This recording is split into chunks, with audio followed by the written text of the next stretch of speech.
So thank you everybody for coming to, I guess, lecture 18. There's 4 left or so after this. Yeah, I'm just going to jump right into it. Today is a subject I guess I've studied for 15 years, which is cannabis and the law. And there's a lot that could be talked about. And I have a PowerPoint presentation which I'm going to breeze through. And I really want to focus today more on interacting with police while you're in possession of cannabis, essentially, in different scenarios. Something I haven't specifically talked about, but seem to have a multitude of experience with. So people have been, breaking the laws of prohibition essentially since they came into existence. Why prohibition laws have come into effect is certainly interesting to debate, but I think there can be no doubt that people have been breaking these laws since the very day they were enacted as well.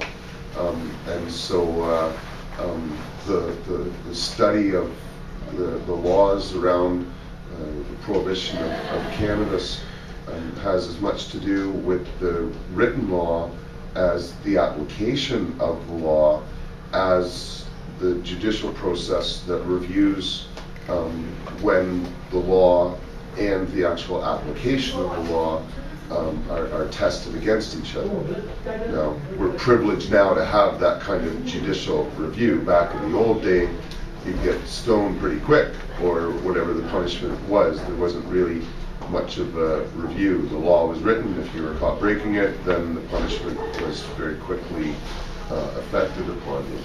But so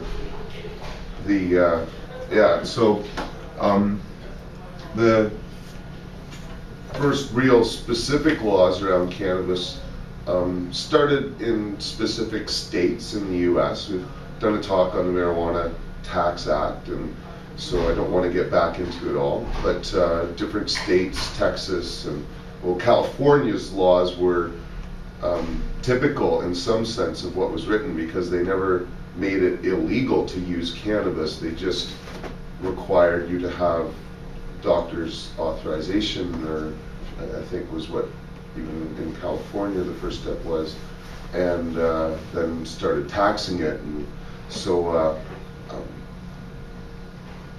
when it was first brought into effect, I guess our friend Samuel Caldwell was the first example they made. A typical farmer, he got 4 years for 2 joints, so they were looking to make an example out of him and others.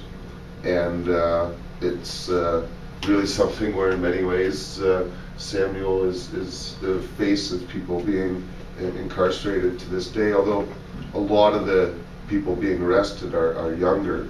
But back in the old day, the younger generation really wasn't using it as much as they would like to think. It was more old farmers and sailors and penitentiary. I love that.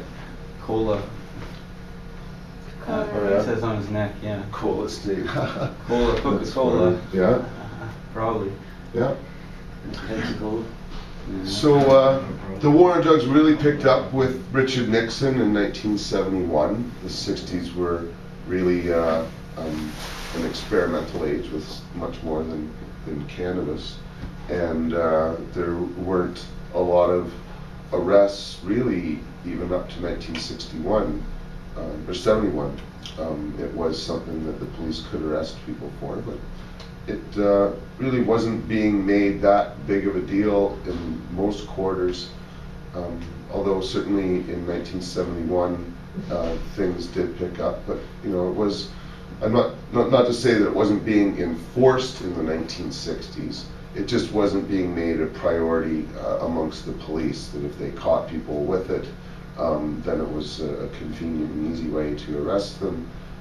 But it was in 1971 that in the United States and Canada, doing everything possible to catch people with drugs and declaring an outright war really took it to a whole new level that we're still in the throes of today.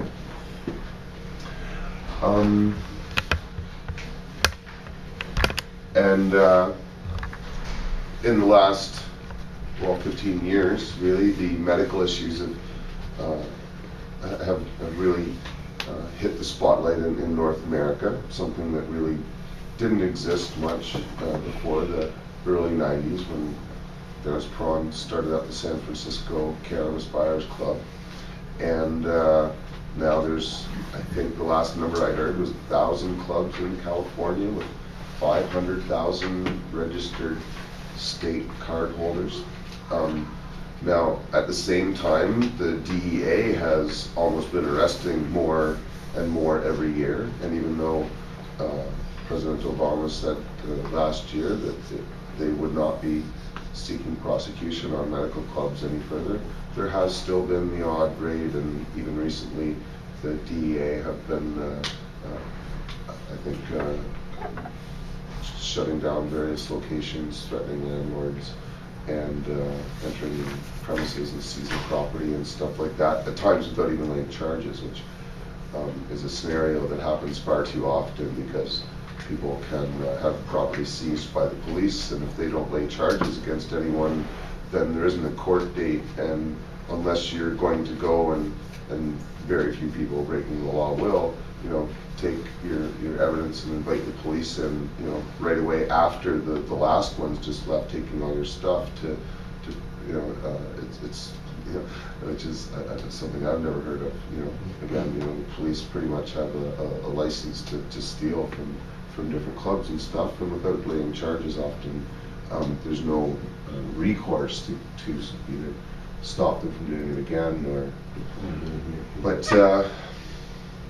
changes in law in the United States are happening through either ballot initiatives, which is the case for most states, although other states have passed legislation, Hawaii, for example, and I think there's like 13 or 14 states with medical laws down there, and New Jersey is the most recent, and again, I think it was actually legislators that passed laws, which are usually a lot better than ballot. Ballot initiatives are quite short and sweet. They don't really get into a lot of the finer details that the state legislatures will get into. So my understanding is that the state laws passed kind of through votes have been much more effective and useful than the ballot initiatives. But nevertheless, there's many places in the U.S. where the medical laws have and are continuing to change. By the way, it's their friend Joanna McKee, who was unfortunately not able to come to the convention this year. She's been to a couple. Oh, and Stitch behind her. And Panda. Yeah, I recognize. Pardon? The puppy's name's Panda. Oh, and Panda.